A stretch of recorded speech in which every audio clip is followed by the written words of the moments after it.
And hey folks, Ryan here. Listen, if you've been paying attention and you took us up on the challenge this week to do something nice, something out of the way for somebody else with no regard to getting a reward on your own, congrats. And if you didn't and you want to check that out, I guarantee you that you will see something come back to you anyway. So something rewarding from that. Now, here's what I wanted to do with this quick video was touch on something that comes up all the time, which is how do you run a business? How do you start a business part-time while you're working a full-time job? You're working 40, 45 hours a week. How do you start an entrepreneurial venture? So this could be a home business. This could be something that you would do if you're into technology, creating an app, that sort of thing. But I'm going to focus mostly on talking to the people that are in home business because that's who I deal with mostly. Okay.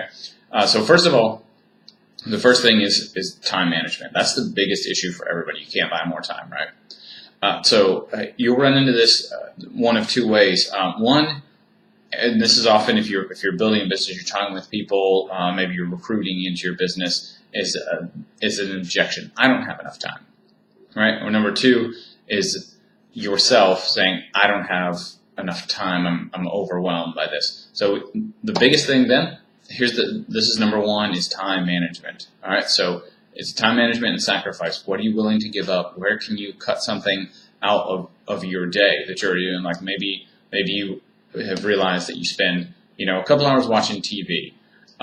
Maybe you spend that time on the internet, Facebook, social media that you could cut down, and maybe you can get up earlier. Maybe you can stay up a half hour later.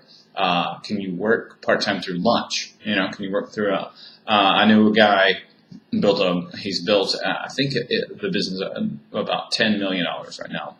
And he started that by, he was sitting in traffic all the day. He had like an hour and a half commute to work. And he made that time the time that he's making phone calls, both to and from work. Right? How can you become more efficient? What are some little hacks that you can build into your life that you can take advantage of what we call downtime, time that's wasted, right? So that's it. That's number one is figure out how to build more time in your day, cut things out, and realize that it's going to take sacrifice to get where you want to be. Number two is use your job as fuel. Okay? Number two is realize that your job is what's funding your other ventures. And when you're frustrated, use that to get up an hour earlier. Use that to make that sacrifice that you don't want to make for the long run, right? It's going to take something. I don't know if anybody that's gotten to where they completely want to be, gotten to where they want to be, that doesn't have to work anymore, that hasn't gone through this. Okay? And then number three, this is a huge one, is learn how to automate things. Learn how to automate and outsource. So figure out what it is that you're essential for, that only you can do. So maybe if you do a lot of presentations, maybe you can do that presentation, but maybe you can record it and have people watch those, right? If you got a lot of long distance customers, prospective customers, that sort of thing, like I do. Or maybe if you have to be there for the presentations, what can other people do? What can they do to help you in the preparation for it that you can outsource, that you can automate? For the follow-up, for instance, especially with the home business online, how can you make that easy on yourself? We have something like an autoresponder that keeps track of that for us. It makes it so it's almost hands-free. It's very autopilot, and then you can program into it. When you have people coming into your site, leads, that sort of thing, it keeps track of it. So what can you do that is essential? What can you do to make it easier? And then finally, here's the last one, and this is it's a little bit in the time management category, is make sure that you're taking consistent action daily. Okay?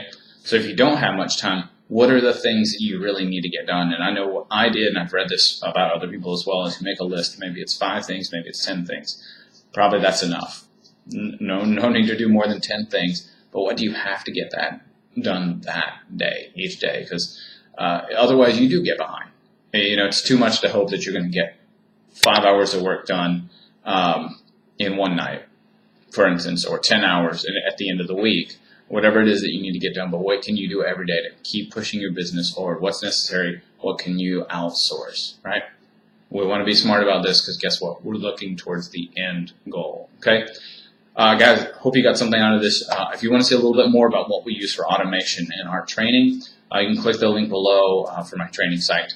And I've also got a special link in there just for people that want to learn how to build their business on Instagram.